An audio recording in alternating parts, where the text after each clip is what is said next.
திருச்சிற்றம்பலம் சமரச சுத்த சன்மார்க்க சத்திய சங்கம் சார்பில் 154வது ஆண்டு தைப்பூச பெருவிழாவில் முதல் ஆண்டு தைப்பூசம் மற்றும் முற்றோதல் பெருவிழா இன்று நடைபெற்றது. விழாவில் சட்டமன்ற உறுப்பினர் வி.பி. ராமலிங்கம் கலந்து கொண்டு வழிபட்டார். புதுச்சேரி அரவிந்தர் வீதியில் உள்ள திருச்சிற்றம்பலம் சமரச சுத்த சன்மார்க்க சத்திய சங்கம் சார்பில் திரு அருப்பிரகாச வள்ளலார் தொடங்கி அருளிய வடலூர் சத்திய ஞான சபையின் 154வது ஆண்டு தைப்பூச பெருவிழாவை கொண்டாடும் வகையில் முதல் ஆண்டு தைப்பூசம் மற்றும் முற்றோதல் பெருவிழா இன்று நடைபெற்றது.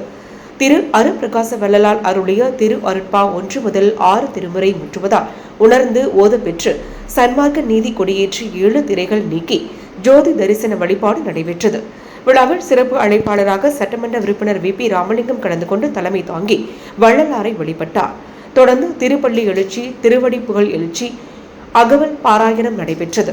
விழாவில் புதுச்சேரி மாவட்ட தலைமை சமரச சுத்த சன்மார்க்க சத்திய சங்கம் மற்றும் ஆராய்ச்சி நிலையத்தின் தலைவர் குஞ்சிதபாதம் மற்றும் கடலூர் தமிழ்ச்சங்க தலைவர் குழந்தை வேலனார், செயலாளர் கோவிந்தசுவாமி, பேராசிரியர் ஸ்ரீனிவாசன் மற்றும் கஜபதி ராமசுவாமி, ரவிக்குமார், பாலச்சந்தர் ஆகியோர் முன்னிலை வகித்தனர்.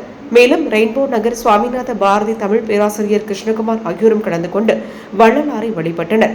மேலும் இந்த தைப்பூச விழாவிற்கு சட்டமன்ற உறுப்பினர் வி.பி. ராமலிங்கம் தனது சொந்த நிதியில் இருந்து ரூபாய் 10,000 நன்கொடையாக வழங்கினார். மேலும் இந்த நிகழ்ச்சியில் ஏராளமான பள்ளி மாணவ மாணவிகள் கலந்து கொண்டனர். விழாவிற்கான ஏற்பாடுகளை சன்மார்க் அன்பர்கள் விநாயகம் விஸ்வநாதன் ஆகியோர் சிறப்பாக செய்திருந்தனர். செய்திகளை உடனுக்குடன் தெரிந்து கொள்ள ஆஸ்கார் யூடியூப் சேனலை சப்ஸ்கிரைப் செய்யவும்.